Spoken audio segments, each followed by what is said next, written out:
So friends, बिना किसी देरी के शुरू करते हैं आज की अपनी इस बेहतरीन स्टोरी को। अगर आप भी स्टोरीज की मदद से अपनी इंग्लिश को इम्प्रूव करना चाहते हो तो इस वीडियो को एंड तक ज़रूर देखना। सो फ्रेंड्स, शुरू करते हैं आज की story. A few days ago, यानी कुछ दिन पहले, my friend Tom and I were heading to college. मेरा दोस्त टॉम और मैं कॉलेज जा रहे थे। और बताया जा रहा है कि a few days ago my friend Tom and I were heading to college. कुछ दिन पहले टॉम और मेरा दोस्त कॉलेज जा रहे थे। यहाँ पर हमने यूज़ किया हेडिंग टू कॉलेज, यानी कॉलेज की तरफ जा रहे थे। यहाँ पर हम गोइंग का भी यूज़ कर सकते हैं। Since we didn't have a car और बाइक, चूँकि हमारे पास कार या बाइक नहीं थी, we usually took the bus और द मेट्रो। हम आमतौर पर बस या मेट्रो पकड़ते थे टू गेट देयर, वहाँ पहुँचने के लिए, यानी कॉलेज पहुँचने के लिए। तो यहाँ पर सिंपली बताया जा रहा है कि since we didn't have a car और बाइक, चूँकि हमारे पास कार या बाइक नहीं थी, we usually took the bus और the metro to get there. तो हम वहाँ पहुँचने के लिए आमतौर पर बस या मेट्रो पकड़ते थे।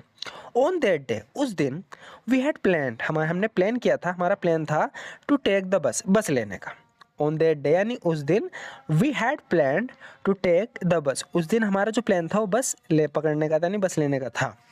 अब आगे देखते हैं। हावेवर, हालांकि, when we reached the bus stop to catch the bus, जब हम बस स्टॉप पहुंचे बस पकड़ने, वी फाउंड आउट, हमें पता चला दैट द बस सर्विस वो सस्पेंडेड, जो बस की सर्विस थी उन्हें सस्पेंड कर दिया गया था। कहने का मतलब है कि बस नहीं चल रही थी उस दिन, बस की सर्विस बंद थी। तो यहाँ पर ये बताया जा रहा है कि however when we reached the bus stop to catch the bus, हालांकि जब हम बस स्टॉप पर पहुंचे बस पकड़ने के लिए, वी फाउंड आउट, हमें पता चला दैट द बस सर्विस वो सस्पेंडेड, जो बस की सर्विस थी वो सस्पेंड थी, यानी उस दिन बस नहीं चल रही थी फॉर दैट डे, उस दिन के लिए। Meaning the bus wouldn't be coming, इसका मतलब था कि बस नहीं आएगी। Meaning the bus wouldn't be coming, इसका मतलब था कि बस नहीं आएगी।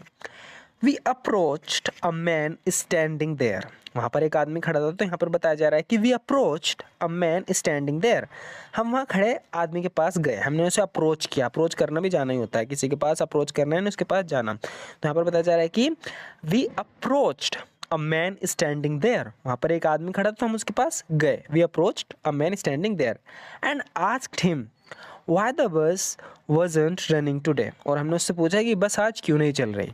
And asked him why the bus wasn't running today, हमने उनसे पूछा कि बस क्यों नहीं चल रही आज। ही एक्सप्लेन्ड, उसने एक्सप्लेन किया, नहीं बताया। He explained that the farmers had blocked the roads, उन्होंने बताया कि जो किसान हैं उन्होंने रोड जाम कर रखा है। He explained that the farmers had blocked the roads. अब आगे देखते हैं स्टोरी में। यहाँ बताया जा रहा है कि the farmers had come from far and wide, इसका मतलब है कि जो किसान थे वो बहुत दूर दूर से आए थे टू दिल्ली में, टू डिमांड दैट, ये डिमांड करने के लिए कि the government fulfil there request, जो गवर्नमेंट है वो उनकी रिक्वेस्ट को पूरा करे, यानी उनकी कुछ रिक्वेस्ट थी, वे कह रहे थे कि गवर्नमेंट इन मांगों को, यानी इन रिक्वेस्ट को पूरा करे। And they wouldn't open the road until their demands were met, और वे रोड को नहीं खोलेंगे जब तक उनकी डिमांड पूरी नहीं हो जाती। तो बताया जा रहा है कि they wouldn't open the roads until their demands were met, जब तक उनकी डिमांड पूरी नहीं हो जाती, इसे बोल देंगे डिमांड्स वर मेट, नहीं हो जाती तो वे रोड नहीं खोलेंगे। My friend who was with me, मेरा दोस्त जो मेरे साथ था, my friend who was with me, मेरा दोस्त जो मेरे साथ था, had a family of farmers, उनका परिवार किसानों का ही था, यानी वो किसान के परिवार से बिलोंग करता था। My friend who was with me, मेरा दोस्त जो मेरे साथ था, had a family of farmers, उनका परिवार भी किसान ही था, वो किसान के परिवार से था। They owned a lot of land in their village, उनके गांव में बहुत सारी उनकी ज़मीन है। वेयर दे डिड फार्मिंग, जहाँ पर वे फार्मिंग करते थे। ही टोल्ड मी दैट, उसने मुझे बताया कि he would also join the farmers protest, उसने मुझे बताया कि वो भी फार्मर का जो प्रोटेस्ट हो रहा है, विरोध हो रहा है, उसमें शामिल होगा। यहाँ पर ही बताया जा रहा है कि he told me that he would also join, उसने मुझे बताया कि वो भी ज्वाइन करेगा द फार्मर्स प्रोटेस्ट, जो फार्मर का प्रोटेस्ट चल रहा है उसमें वो भी ज्वाइन करेगा, क्योंकि वो भी एक फार्मर ही है। He asked if I would come along, उसने मुझसे पूछा क्या मैं साथ आऊँगा। एंड आई एग्रीड, और मैं मान गया। He asked if I would come along and I agreed. उसने मुझसे पूछा कि मैं साथ आऊँगा और मैं सहमत हो गया, मैं मान गया, मैं एग्री कर गया। So we took the metro to reach the place where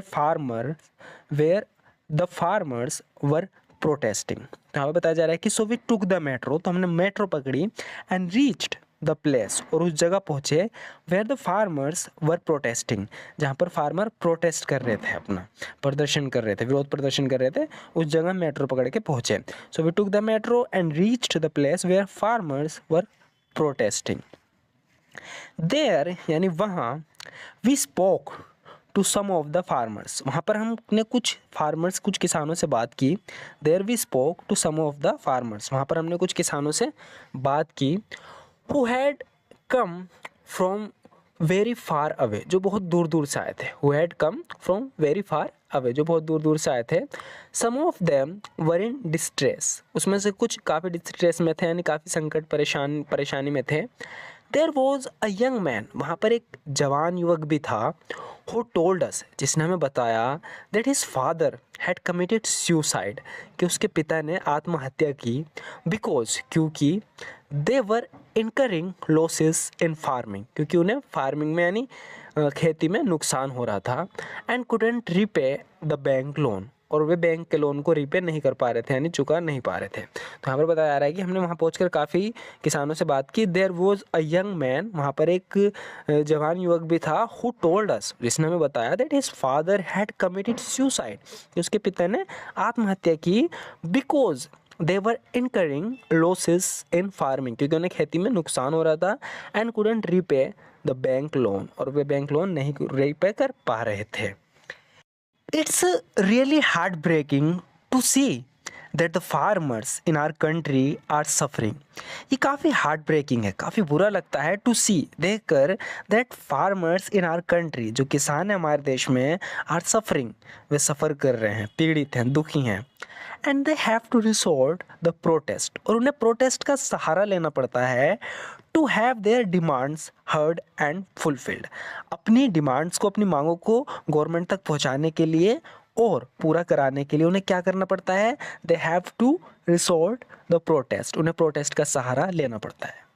तो आज की ये छोटी सी वीडियो थी, आपको कैसी लगी ज़रूर बताना। वीडियो अच्छी लगी हो तो लाइक ज़रूर कर देना। And thank you so much for watching this video friends.